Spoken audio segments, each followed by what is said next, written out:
अगर जिंदगी में सब कुछ मिल जाए तो तमन्ना किसकी करोगे।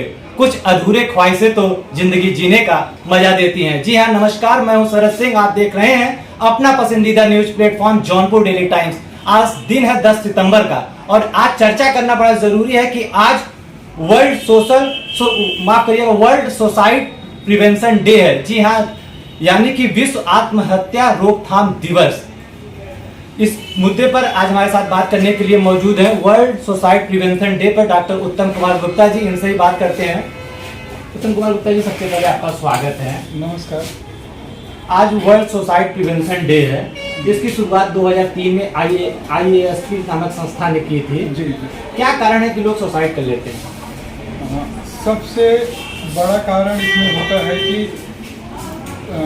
जो कुछ मानसिक बीमारियां, जैसे न्यूरोट्रांसमीटर कुछ होते हैं हमारे ब्रेन में, जिनके अंदर में कुछ चेंजेज आ जाते हैं, जिसकी वजह से जो है सुसाइड करते हैं। लगभग 90% 90% केसेज में देखा गया है कि जो लोग सुसाइड करते हैं वो किसी न किसी रूप से मानसिक बीमारी से पीड़ित होते हैं। यदि मानसिक बीमारियों को देखा जाए तो दो ऐसी मानसिक बीमारियां हैं जिसमें सबसे ज़्यादा लोग सुसाइड करते हैं, आत्महत्या करते हैं। नंबर 1 पर है हमारा डिप्रेशन, अवसाद। दूसरे नंबर पर है सिजोफ्रेनिया। ऐसे पेशेंट जो है डिप्रेशन से जो ग्रसित हैं, सिजोफ्रेनिया से जो ग्रसित हैं, वो उनके अंदर में आत्महत्या की टेंडेंसी बहुत ज़्यादा होती है। तो इसको हम लोग पहचान कैसे कर सकते हैं?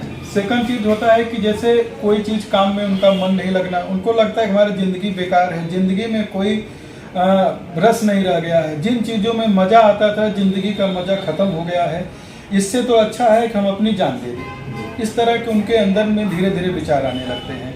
सिजोफ्रेनिया के पेशेंटों में बहुत सारे हाइलुसिनेशन होते हैं, आवाज़ें आती रहती हैं, जिससे वो लोग जो है परेशान हो जाते हैं।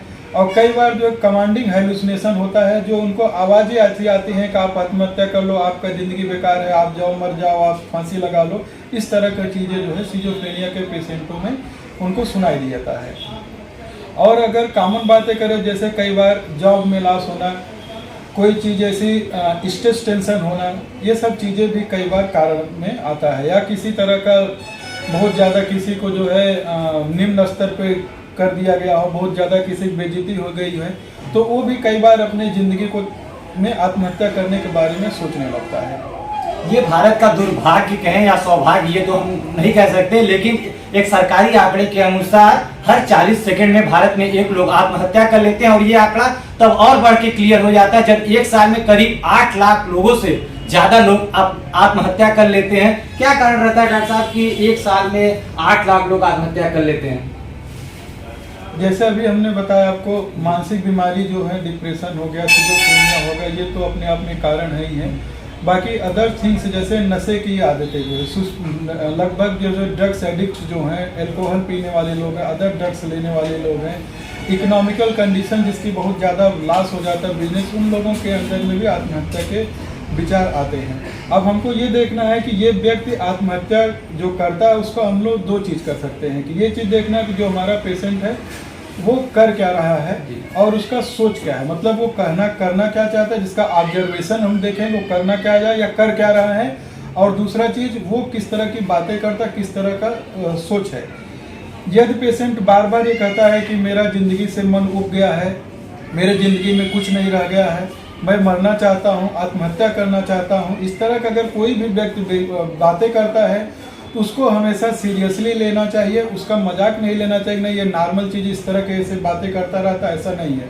अगर कोई व्यक्ति ऐसा कह रहा है तो उसको सबसे पहले उससे हम लोग को 3 क्वेश्चन पूछना चाहिए। सबसे पहले कि आप आत्महत्या कब करेंगे। यदि वो पेशेंट, ये व्यक्ति ये बात करता है कि हम आत्महत्या बहुत जब अकेले रहेंगे या नाइट टाइम में करेंगे, उससे दूसरा चीज़ पूछा मीन्स, मतलब किस तरह से आप आत्महत्या करना चाहते हैं। अगर वो व्यक्ति ये बोलता है कि हम फांसी लगा लेंगे, रस्सी लाएंगे, या अपने आप को कुछ पिल्स दवाएं खा लेंगे, या समटाइम गोली मार लेंगे, इस तरह की कोई चीज़ें, या गाड़ी के ट्रक के नीचे सब तरह की बातें करता है, तो ये भी सीरियस है। और दूसरा चीज़ ये देखना है कि उससे पूछना कभी आपने इस तरह की करने की कोशिश की है कि नहीं। यदि पेशेंट कभी अपना कोशिश किया हुआ है तो ये बहुत ही ज़्यादा सीरियस होता है, सीरियस चीज़ें हैं।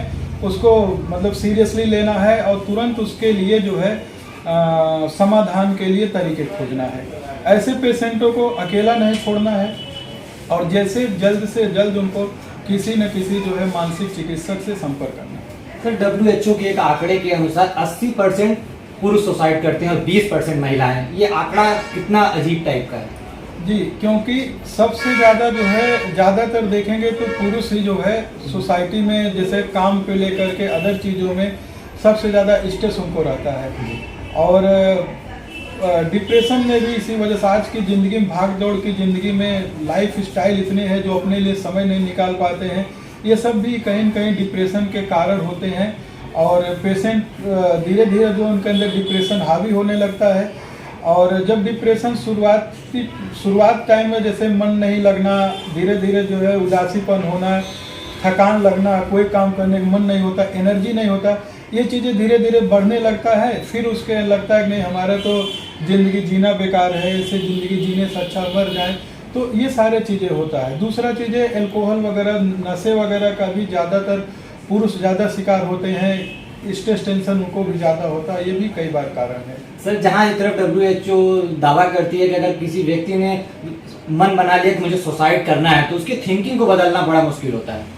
थिंकिंग को सबसे पहले तो हम नहीं बदल सकते हैं कि सिर्फ बात करके नहीं बदल सकते हैं, क्योंकि अगर कोई व्यक्ति सीवियर डिप्रेशन में चला गया है तो उसको आप सिर्फ समझाएंगे कि तो वो चीज़ें नहीं समझ। जैसे कहावत एक कही जाती है हमारे यहाँ की, भूखे पेट भजन नहीं होता है। मतलब जब तक ब्रेन जब डिस्टर्ब है, उसकी डिप्रेशन बहुत ज़्यादा हावी है, तो उसको कहीं न कहीं पर ट्रीटमेंट की ज़रूरत है, साइकियाट्रिस्ट काउंसलिंग की ज़रूरत है, उसको सब कुछ मेडिसिन चलाई जाएंगी, उसको सुसाइडल प्रिवेंशन जो हम लोगों के एक्टिविटीज़ होती हैं उसमें उसको इन्वॉल्व करना है और दवाओं के साथ में काउंसलिंग करेंगे तभी जा कर के इस पे हम लोग रोक सकते हैं।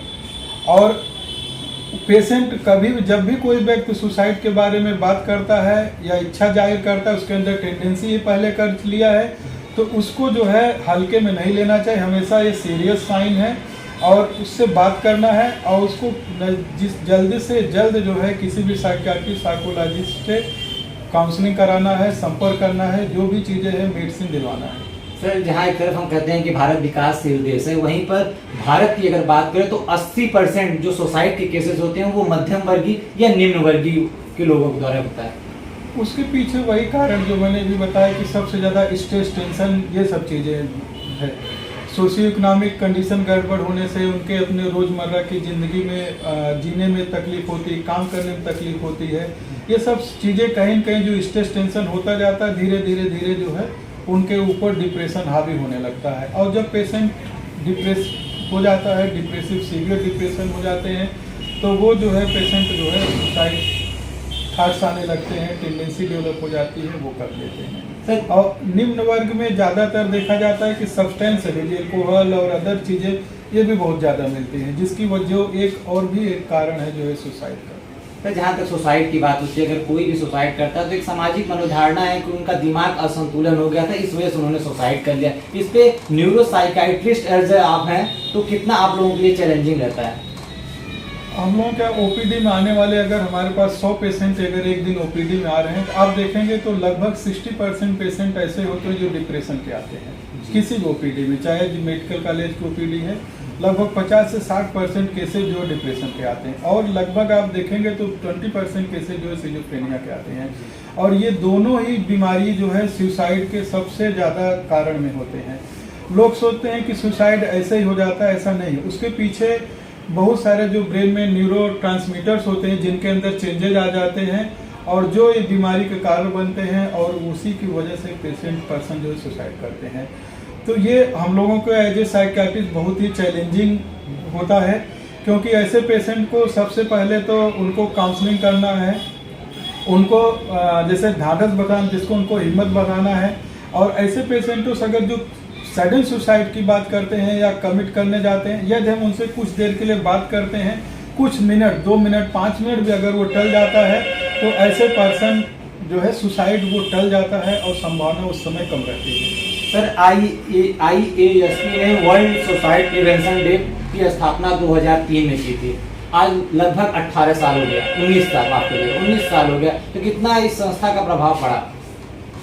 संस्था का तो काफी प्रभाव है, क्योंकि एक एटलीस्ट कम से कम एक दिन जो है इसके जागरूकता अभियान चलाया जाता है, जिसमें हमारे सभी लोग जो ज़्यादातर जो इस फील्ड से जुड़े हुए वो भी इन्वॉल्व होते हैं। लोग जगह जगह कार्यक्रम करते हैं, स्कूलों में, अदर जगह में भी लोगों को सुसाइड प्रिवेंशन के बारे में बताते हैं, इसको कैसे रोकथाम किया जाता है और इससे बचाव कैसे कर सकते हैं, कैसे ऐसे मरीजों को मदद की जा सकती है। इसके लिए लोग जो है काफ़ी एक्टिव रहते हैं। जी सर, क्या कारण रहता है कि हर साल 10 सितंबर को मनाया जाता है और हर साल इसकी थीम चेंज होती रहती है? ये तो एक दिन डिसाइड किया हुआ है कि 10 सितंबर को जो है वर्ल्ड सुसाइड प्रिवेंशन मनाया जाता है। जैसा जिस साल जो चीज़ें होता रहता है, कई बार जो है बहुत सारे चेंजेस होते रहते हैं, उस हिसाब से जो है थीम अलग अलग साल में अलग अलग होती है। सर, हमारे दर्शकों को एक आखिरी सवाल ये बता दीजिएगा, अगर किसी के मन में आता है कि अगर वो सुसाइड करने पे उतारू हो जाता है तो क्या आप राय देना चाहते हैं? सबसे पहले यदि आपके अंदर में सुसाइड के सडन विचार आते हैं तो आप अकेले न रहें, अपने नियर डियर जो भी आप होते हैं या आपके साइकियाट्रिस्ट से अगर आपका ट्रीटमेंट चल रहा है तो आप उनको तुरंत कांटेक्ट करें, उनसे कुछ देर बात करें और अकेले ना रहें। यदि आप अकेले कमरे में हैं, बार बार आपके अंदर विचार आ रहा है तो आप कमरे से बाहर आ जाएं और जहां पर आपके लोग बैठे हैं उनके पास आ जाएं, उनसे कुछ बातें करें। इस तरह से अपने आप को उस जगह से हटा लें जहां पर आपको सुसाइड की विचार बहुत ज़्यादा आ रहे हैं, जो चीज़ें हो रहा है। यदि आप उस जगह से हट जाते हैं, सिर्फ 2-5 मिनट के लिए यदि आप हट गए हैं तो वो टाइम निकल जाएगा और एक ज़िंदगी, आपकी ज़िंदगी बच जाएगी। जो ज़िंदगी है हमारी, ये बहुत कीमती है। ये सिर्फ थोड़े से बीमारी से और अगर आप सोच समझ के काम करेंगे, दवाएं लेंगे और सही समय पे अपने डॉक्टर की उचित सलाह मानेंगे तो आपकी ज़िंदगी बच जाएगी और आप भी किसी और की ज़िंदगी बचा सकते हैं। डॉक्टर साहब, बहुत बहुत धन्यवाद। जी नमस्कार, धन्यवाद, थैंक यू।